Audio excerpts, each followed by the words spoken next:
더 어려워지고 있죠. 스토리지 기능이라든가 타입이라든가 모션이라든가 미디어, 3D 게임에서 엄청나게 높은 퍼포먼스를 가지고 이제 아까 말씀드린 플래시가 사라져가고 있는 그 빈자리를 완벽하게 채우고 있는데요. 힘드시죠? 그래서 사람들은 코딩 교육을 하기 시작했죠. HTML5를 배우기 위해서. 근데 아무리 코딩 교육이 대세라고 해도 코딩으로 뭘 만드는 건 너무 어렵잖아요. 너무 어려워요. 그래서 이 코딩을 해서 만드는 건 너무 어렵기 때문에 저희는 셀프라고 하는 제작 도구를 만들게 됐습니다. 한번 셀프 잠깐 위치로 떠 있으니까 한번 볼게요.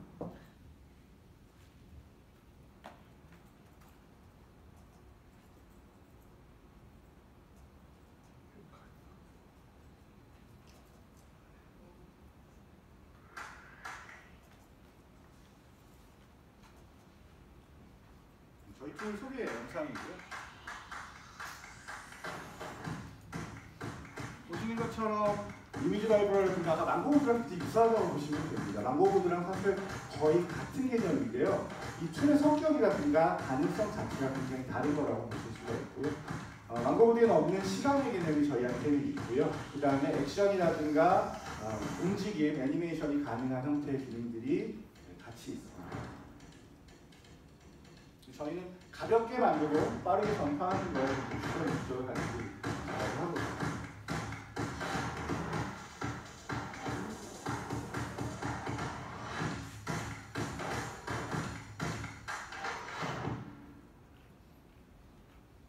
간단하게 저희 사이트 소개를 드렸고, 그러면 이제 저희가 실습을 좀 잠깐 이제 해봐야 될 것 같은데요. 그러기 전에 아까 말씀드린 대로 그럼 웹이 어떻게 다른가 소개를 한번 잠깐 드리겠습니다. 반복 재생으로 되어 있네요. 아까 말씀드린 처음에 이제 웹이라고 하는 건 어떻게 출현했나부터 좀 잠깐 보시면요. 웹이라고 하는 거는 www 월드와이드 웹이라고 하는 건 처음에 군사용 목적으로 만들어졌습니다. 군사용 목적으로 만들어서 내가 갖고 있는 문서를 저 멀리 있는 사람, 내가 뭐 아틀란타에 있으면 뭐 LA에 있는 사람과 문서를 공유하기 위할 때, 그럴 때 만들어진 것이 웹입니다. 별게 아니고 그냥 내가 가진 문서를 똑같이 다른 멀리 떨어져 있는 사람과 보기 위해서 만들어진 것인데요. 그냥 우리의 문서가 보통 일반적으로 순차적으로 플로우가 흘러가는 1, 2, 3, 4, 5, 1장, 2장, 3장, 4장, 5장 이런 식으로 가는 형태라고 하면, 하이퍼텍스트를 통한 웹은 보시는 것처럼 굉장히 여러 가지로, 그러니까 만약에 이 문서에 뭐 메뉴라는 단어가 있을 수도 있고, 뭐 스마트 교수법이라고 된 단어도 있을 수 있고, 어떤 위키라고 되는 단어도 있을 수 있고, 여러 가지 단어가 있을 때 그것들에 대한 페이지로 갔다가 다시 홈으로 돌아올 수도 있고, 아니면 그 페이지끼리 서로 연동할 수 있는 형태로 구성되어 있습니다. 이것을 하이퍼텍스트라고 하고, 이러한 방식이 요즘 세대들이 문서를 항유하는 방식이죠.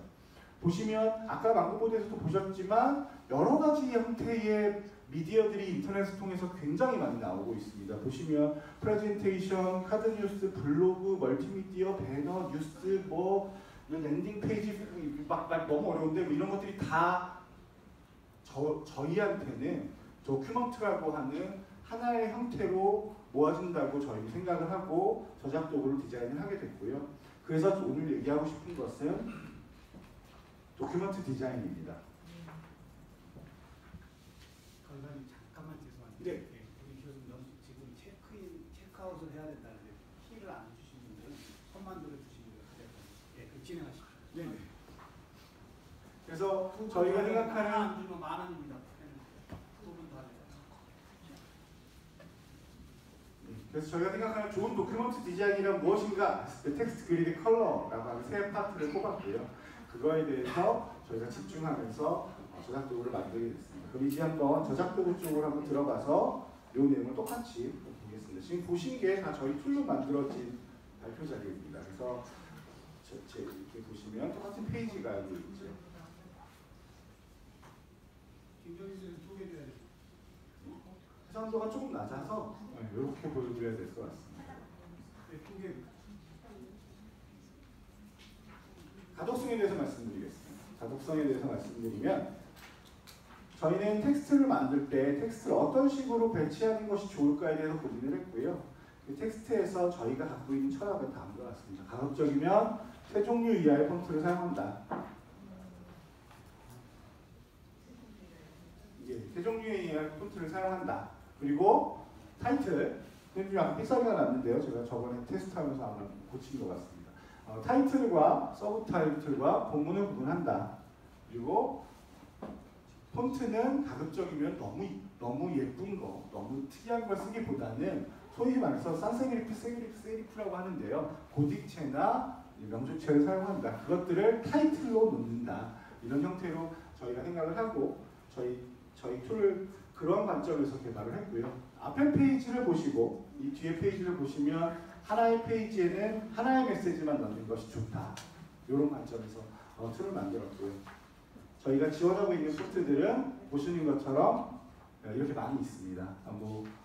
이것보다 더 많을 수 있는데요. 이건 저작권 프리여서 그냥 쓰시면 어디에다 쓰셔도 그리고 영원히 쓰셔도 아무 문제가 없는 것들로만 저희는 구성이 되어 있습니다. 그러니까 자꾸 마무리되겠어서 죄송합니다. 자, 어떤 툴들은 이 폰트를 쓰게 되면 1년만 사용하신다거나 아니면 인쇄를 하면 안 되고 동영상을 만들면 안 되고 이런 제작 제약 조건이 걸리거든요.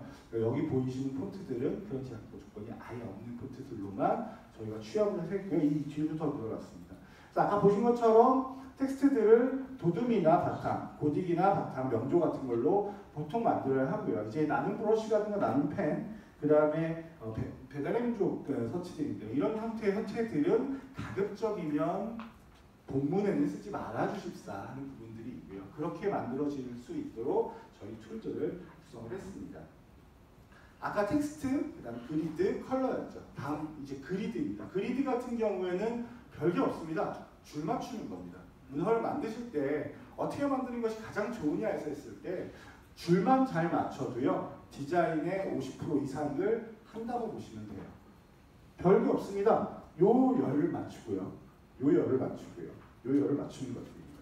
그래서 이런 기능들을 만들기 위해서 저희는 툴에다가 보시면 얘를 이렇게 삐뚤어지게 하더라도 이렇게 만들어서 정렬을 할 수 있게끔 이런 식으로 만들어놨죠. 오른쪽 정렬도 할 수 있고요. 중간 정렬도 할 수 있고요. 보시면 이렇게 움직일 때는 스마트 그리드라고 해서 딱 맞춰서 놓을 수 있게끔 되어 있습니다. 제가 이것들 아무리 흐트러 놓더라도 정확하게 맞춰지게끔 되어 있죠. 다른 툴에도 이런 기능들은 있는데요.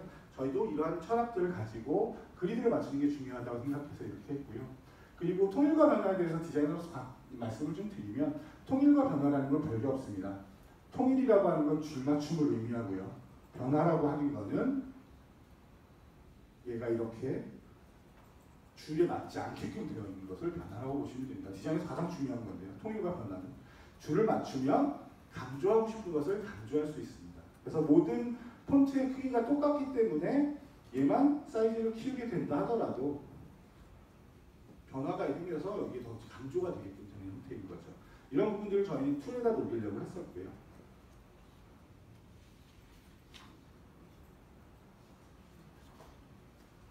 그래서 고민하고 있는 것이 이런 줄맞춤을 하다 보면 가장 중요한 것이 레이아웃이라고 하는 부분인데요. 여기서 너무 힘드실 거예요. 벌써 레이아웃이 여러 가지가 나오는데 우리가 문서 만들거나 어떤 교환 자료들을 만들 때 되게 애먹는 부분이 바로 이건데요. 사실 근데 너무 힘들어하시지 않으셔도 되는 부분은 레이아웃 같은 경우를 재사용할 수 있게끔 한다거나 혹은 이 레이아웃이 그렇게 사실 세상에 그렇게 많지 않습니다.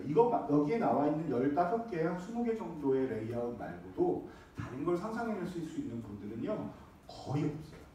여기는 레이아웃이 거의 벗어나지 않고 우리가 문서 만들 때는 이 정도만 알면 되기 때문에 아까 보셨던 것처럼 그리드, 줄 맞추는 것과 레이아웃만 신경 쓴다면 좋은 교환이나 콘텐츠를 만들 수 있게 되는 거죠. 너무 어두워서 북한 분들이 잘 보이지는 않는군요. 네.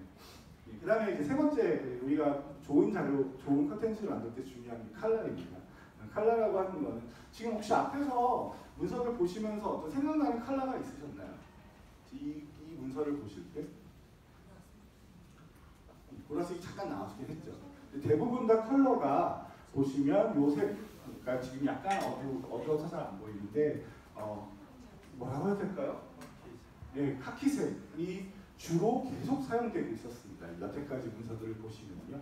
그 카키색을 저는 이 문서를 만들 때 키 컬러라고 하고 지정한 거예요. 그래서 내 문서, 내 컨텐츠를 사람들한테 보여줄 때는 이 색이 기억에 남았으면 좋겠어 라고 생각하면서 문서를 만들기 시작하니까 굉장히 통일성이 있는 문서가 되는 거죠.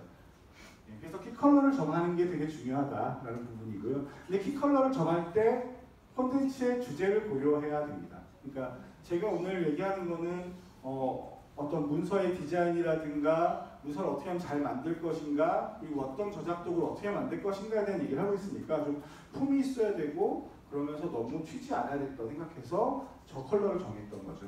근데 제가 만약에 오늘 뭐 예를 들어서 되게 밝은 리조트에서 혹은 워터파크에서 있는 얘기들을 하고 있다라고 하면 주황색을 썼거나 옐로우를 썼을 수도 있겠죠. 근데 키 컬러를 정하면 되게 문서 만드실 때 힘든 거 있어요. 키 컬러를 정했어요. 그러면 그 키 컬러밖에 못 쓰잖아요. 그러면 너무 문서 만들기가 힘들어요. 다른 색도 쓰고 싶은데 그럴 때는 무채색을 쓰시면 되게 좋습니다. 무채색은 키 컬러를 절대 해치지 않거든요. 그래서 흰색부터 검정색 사이, 그 다음 회색들을 많이 사용하시면 문서에 되게 안정감이 넘치고 키 컬러가 굉장히 살아나게 됩니다. 보시면 이게 소위 말하는 디자이너들이 말하는 컬러 컨비네이션이라고 하는 건데요. 보시면 요런 색 배치들을 저는 이제 한번 이름을 붙여봤어요. 맑은, 뭐 이렇게 색깔을 배치하면 긍정적인, 자연적인, 자신감 있는, 스포티한 이름을 제가 붙여봤는데 이 컬러들을 저희가 고르려고 하면 되게 어렵죠. 생각보다 이 부분이 전문 분야여서 디자이너분들이 알기 굉장히 어려운데 밑에 책이 조그맣게 써 있는데요. 배색 아이디어의 출처로 컬러 헌트.co라고 되어 있습니다. 한번 들어볼까요?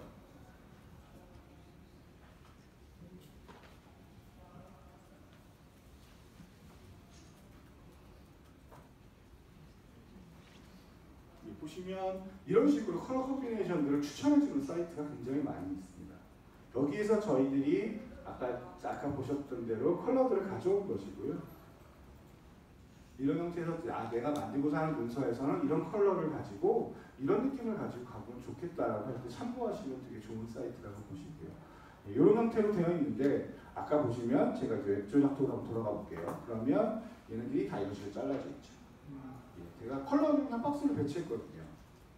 그럼 이 컬러는 어떻게 가져왔을까요? 저 사이트에서. 사이트가 여기 보시면 이상한 숫자가 써 있어요. 샵 D7, D1, C9 이렇게 써 있어요. 이게 별게 아니고요.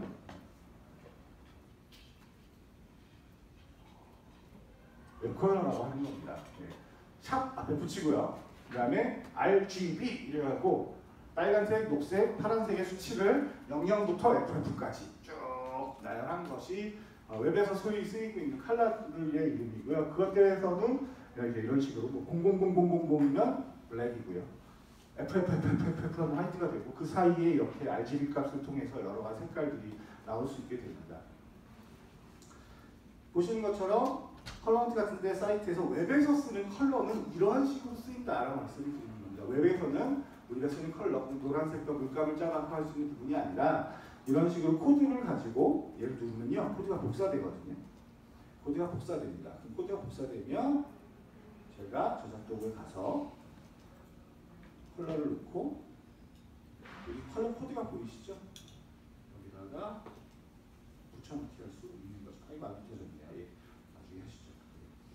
저런 컬러 코드를 가지고 와서 붙여넣기해서 이런 형태로 컬러들을 배치할 수도 있고 아까 보셨던 것처럼 이런 컬러들은 전부 다 손쉽게 웹컬러에서 변형이 가능한 형태로 되어 있는 거죠. 혹은 뭐 이렇게 변형을 할 수도 있고요.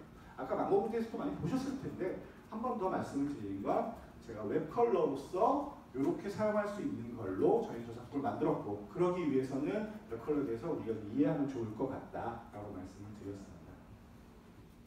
자, 저희가 아까 처음에 말씀드린 텍스트, 그리드, 컬러, 좋은 콘텐츠를 만들기 위한 디자인하기 위한 잠깐의 팁들을 드렸습니다. 그리고 그 팁이 저희 툴에서는 어떻게 사용되었는가에 대해서 말씀을 드렸습니다. 여기까지가 이제 아까 보시면 다른 툴들과 비슷한 부분이에요. 디자인을 말씀드렸으니까요. 그럼 이제는 우리가 어떻게 다른가에 대해서 잠깐 설명을 드리려고 합니다.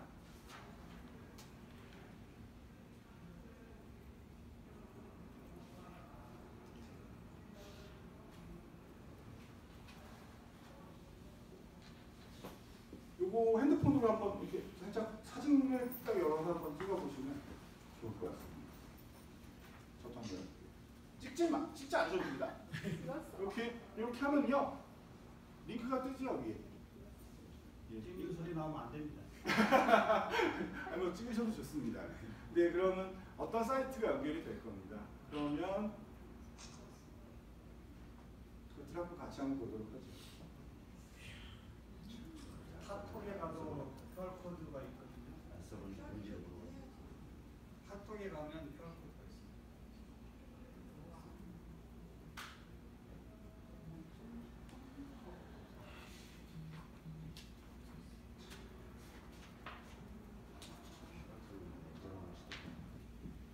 이 사이트로 연결됩니다. 그냥 타이핑해서 들어오셔도 되고요. portfolio.self.io/홈으로 들어오게 되는데요. 제가 이런 것들을 말씀드린 이유가 강의에서 사용하실 때 이제 QR 코드도 사용하시면 좋을 것 같습니다. 왜 이걸 보여드리는 거냐면 크게 볼까요? 스마트 교수법 하시니까요. 내가 셀프로 뭔가를 만들었어요. 아까 보셨던 대로 그렇게 예쁘게 디자인을 해서 뭔가를 만들었다라고 하면 거기에는 링크라는 게 생기죠. 그 링크라는 게 생기면 QR코드를 통해서 학생들한테 들어오게 한다거나 보여주면 할 수 있다는 거죠. 그리고 지금 성공하신 분도 계시겠지만 성공하신 분들은 모바일에서 이 사이트를 보실 수가 있는 거죠. 그러면 내가 오늘 보여줄 강의 내용은 이러한 내용이야 라고 추천해 줄 수도 있는 거죠. 이 중에 한번 몇 가지를 보도록 하겠습니다. 카톡에 QR 코드 스캔할 수 있죠. 검색창에 카톡 검색창.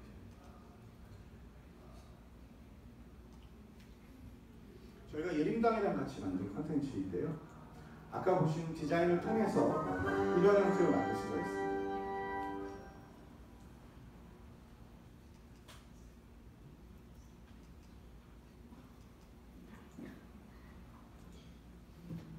아까 보셨던 툴로 만든 것들이고요.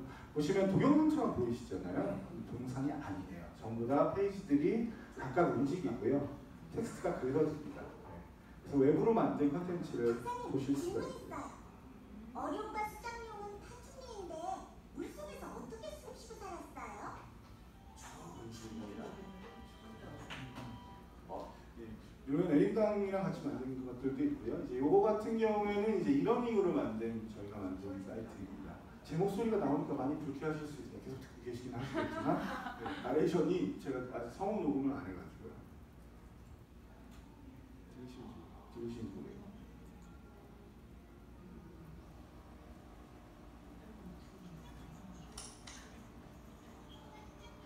기술보 온라인 교육과정, 기술보 10대 신수식, 제 자기 저희들이 너무 치는 것 같아요. 사내 신기술 프로젝트에 보시면 이런 애니메이션이 나오죠. 프로젝트가 끝나고 퇴직을 결심합니다. 보시면 이런 버튼처럼 회사를 그만두자마자 경쟁사로 넘기세요. 드디어 새 넘길 직장의 수 있죠. 첫 출근 날.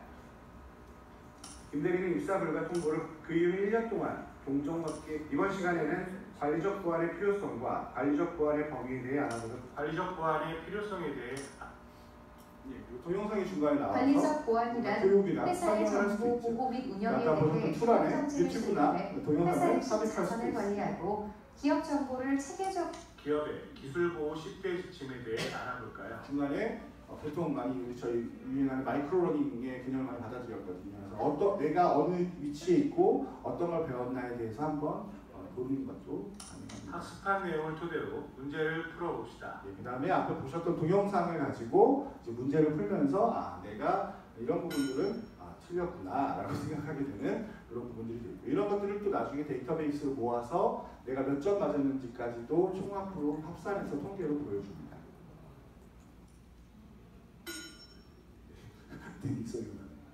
다시 앞에 보셨던 관리적 보완의 범위 중 내가 어느 보완 위치에 있는지 한번 정책에 확인을 대해 하고 알아보겠습니다. 그 다음 단원으로 넘어가는 형태의 이런 부분입니다. 중소기업의 관리적 보안 범위는 크게 보안 정책, 보안 교육, 보셨던 것들은 지금 교육 자료들이었고요. 이번에는 한번 게임을 한번 볼게요. 지금 다 보내드린 그래서 다 보실 수 있는 것들입니다. 뭐만 해볼까요? 예. 아까 보셨던 툴 가지고 만든 게임인데요. 무슨 애니팡 같은 형태의 게임을 만들거나 할 수도 있습니다. 이것들 보면 지금 저희랑 제휴하고 있는 한컴이랑 저희가 제휴하고 있는데요. 그 하늘과 컴퓨터에서 만든 캐릭터예요. 그 캐릭터를 넣어서 만든 게임입니다. 그래서 그런 형태로 아이들이 좋아할 수 있는 형태로 만들 수도 있습니다. 네, 그러면 이제부터는 한번 실습을 한번 해보도록 하겠습니다. 여태까지 보셨던 것들을 어떻게 만들었을까요? 같이 만들려고 하면 너무 어렵습니다. 그러니까 아주 뭐 저한테 주어진 시간이 많지 않기 때문에 간단하게 제가 하는 걸 그냥 눈으로만 쫓아오셔도 괜찮습니다. 박수 한번 드리겠습니다. 제가 아까 하늘 카피에서 했는데요. 저희 툴 화면 보시면 이런 것인데 제가 만든 이제 프로젝트들이 이런 식으로 언제든지 제가 꺼내 쓸 수 있도록 되어 있고요. 제가 오자마자 여기서 주위에 앉아가지고 요거를 해야겠다 하고서 저희 스태프들이 만든 것들을 편집해서 여기다 갖고 왔습니다. 그래서 내용도 이런 식으로 스마트 교수법 예제 해갖고 나와 있는데요. 오늘 다른 거 말고 딱 하나만 해보겠습니다. 액션 만들기인데요. 액션을 만드는 거. 아까 보셨던 디자인을 할 때 디자인을 할 수도 있지만 짧게 이번에는 액션을 만드는 걸 한번 보여드리려고 합니다. 아까 보셨던 막 움직이기도 하고 뭐 클릭하면 반응하고 이런 것들을 어떻게 만들었을까요? 라는 부분이에요. 그런 것들을 만들려면 액션이라고 하는 저희 기능을 쓰는데요. 한번 이 페이지가 어떻게 생겼나 한번 보겠습니다. 보시면 액션 만들기 셀프는 인터랙션과 애니메이션을 구현할 수 있도록 액션 기능을 제공합니다. 그래서 회전이라고 하는 기능들을 보고 있습니다. 오타여서 아까 제가 고치려고도 못 고쳤어요. 10분 후라고 되어 있죠. 이걸 누르면 5분 후로 갑니다. 오타예요. 5분 후씩 계속 움직이죠. 예, 클릭을 하게 되면 소위 말하는 되게 책 보시면 아이들 시계놀이 하는 그거랑 똑같이 생겼죠. 그거를 아이디어를 가지고 만든 겁니다. 그리고 1시간 후 오면 1시간씩 지나갑니다. 10분 가다가 1시간 가다가 1시간 가다가 10분으로 돌아가기도 하고요. 4시 45분이 되기도 하고요. 어린이 여러분 8시 20분 어떻게 맞출까요? 이렇게 할 수 있는 거죠. 이런 형태로 어떻게 만들까요? 라고 보는 거죠. 그러면 이 파란색 버튼에다가 12시 25분을 맞추는 걸 한번 넣어보도록 하겠습니다. 제가 자료를 잠깐 꺼내겠습니다. 정확하게 기억이 안 나서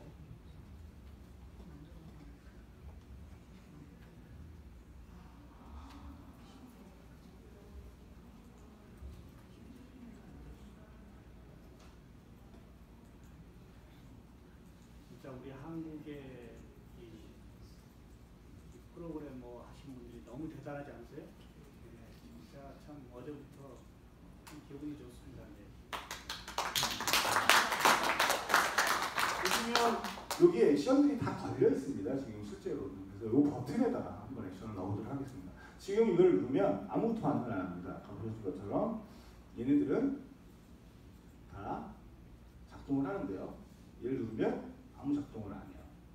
근데 그거를 제가 한번 작동이 되게 해보겠습니다. 얘에다가 속성이라고 하는 탭에서 뭐 도형을 바꿀 수도 있고 색깔을 바꿀 수 있습니다만 액션을 탭을 눌러서요. 보면 이미 액션이 적용되어 있는 것들이 보이고요. 액션을 추가해 보겠습니다. 액션을 추가하면 자 버튼을 클릭했을 때 시침과 분침을 움직여라. 이거죠. 지금 저희가 하고 싶은 거는. 이게 프로그래머입니다. 소위 말하는 프로그래밍은 별게 없고요. 이거예요. 내가 원하는 걸 정확히 단어로 표현할 수 있으면, 논리적으로 표현할 수 있으면 그것이 됩니다. 그래서 저희는 그것들을 어땠을 때 라고 아까 얘기했던 걸 트리거라고 불러요. 트리거라고 부르고 그 다음에 무엇을 해라 라고 했을 때는 액션이라고 부릅니다. 보통 소프트웨어 교육이나 코딩 교육에서 많이 쓰이는 것들인데요. 트리거 설정에서 보면 여러 가지 행동들이 있는데 뭔가를 클릭했을 때 라고 했어요. 그리고 여러 가지 물건들이 있는데 이 중에서 푸른 버튼을 클릭했을 때, 눌렀을 때, 클릭을 눌렀을 때죠.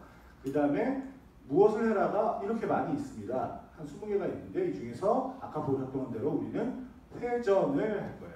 회전을 할 건데 지금 이대로 두면 파란색 버튼을 눌렀을 때 파란색 버튼이 회전하겠죠.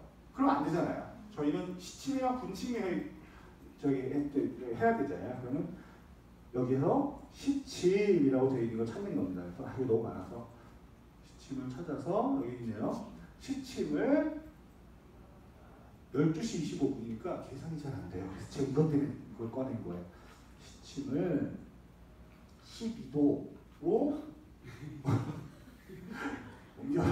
제가 수학을 잘 못해요. 어렵습니다. 12도로 돌려라. 근데 보면 절대값이냐 상대값이냐 이건 아까 10분 움직일 때는 계속 더해지기만 했죠. 그건 상대값이고요. 절대값은 늘 그 위치로 가라가 아까 말씀드린 대로 절대값입니다. 이 방향은 왼쪽으로 돌 거냐 오른쪽으로 돌 거냐 고도리 방향이냐 반고도리 방향이냐 시계 방향이냐 아니냐 이 얘기고요. 그 다음에 속도를 좀 빠르게 할 거냐 느리게 할 거냐라고 되어 있습니다. 아이고 카피도네요. 그래서 실행 시간을 1초로 놓겠습니다. 이렇게 놓게 되면 끝입니다. 그러면 한번 테스트를 한번 할 거예요. 테스트를 해서 이게 잘 작동하는지 얘는 이렇게 작동을 했었는데 얘를 누르면 시침이 움직이는 거 보이시죠?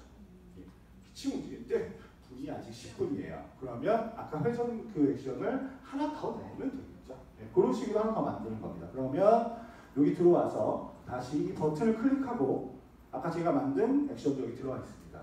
하나 액션을 추가해서 클릭하고 푸른 버튼을 누르면 좌표로 이동이 아니죠. 회전을 해야죠. 회전을 합니다.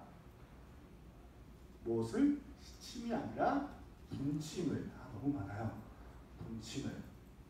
분침을 하는데 얘는 제가 그거 계산을 못하기 때문에 150도네요. 150도로 돌려라. 150도로 돌려라. 하고 얘가 움직이죠. 그다음에 절대값, 상대값 차이 말씀드렸죠. 절대값으로 하고 같은 방향으로 놓고 얘도 실행 시간을 얘만 다르게 하면 안 되니까 1초로 이렇게 해서 놓게 되면 테스트를 해봐야죠. 언제나 버그가 있을 수 있으니까요. 그래서 10분 후, 5분 후지만 잘 작동하는데 얘도 그럼 잘 작동할까를 보려면 얘를 눌러보면 되겠죠. 그러면 시침과 분침이 12시 25분으로 정확히 맞춰지는 것을 보실 수 있습니다. 이런 식으로 아까 보셨던 대로 뭘 클릭하면 어느 페이지로 움직여라. 이것을 클릭하면 사용자한테 답을 알려줘라. 이것을 끌어당기면 단어를 만들어라. 라는 식으로 코딩을 할 수 있게끔 만든 툴입니다. 저희 같은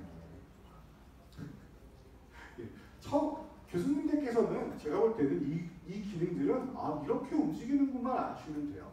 이걸 만들려고 하는 건 저희들이냐 아니면 좀 이런 것을 콘텐츠 만들기에 관심 있는 친구들이 해야겠죠. 하지만 선생님들은 이런 게 있으니까 그냥 이걸 코딩하려고 하면 어떻게 되냐면요. 펑션 가로 열고 아까 보신 대로 막 소프트웨어 코딩을 해야 돼요. 근데 저희 같은 경우에는 아까 같은 클릭해서 만들 수 있습니다. 그 얘기는 비용도 절감이 되고요. 그 다음에 개발자가 아니라 디자이너들이나 소위 말하는 그냥 관심 있는 학생들 정도도 충분히 이 정도 만들 수 있다는 뜻이 되거든요. 그래서 저희도 계속해서 강의를 하고 있고 이런 것들을 알려드리고 있습니다. 다시 아까 거기로 돌아올게요.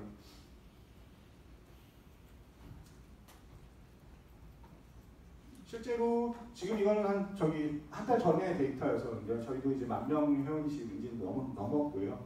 보시는 것처럼 무슨 피타고라스 학습 자료부터 시작해서 굉장히 여러 가지 것들을 저희 회원들이 만들어서 공유하고 있어요.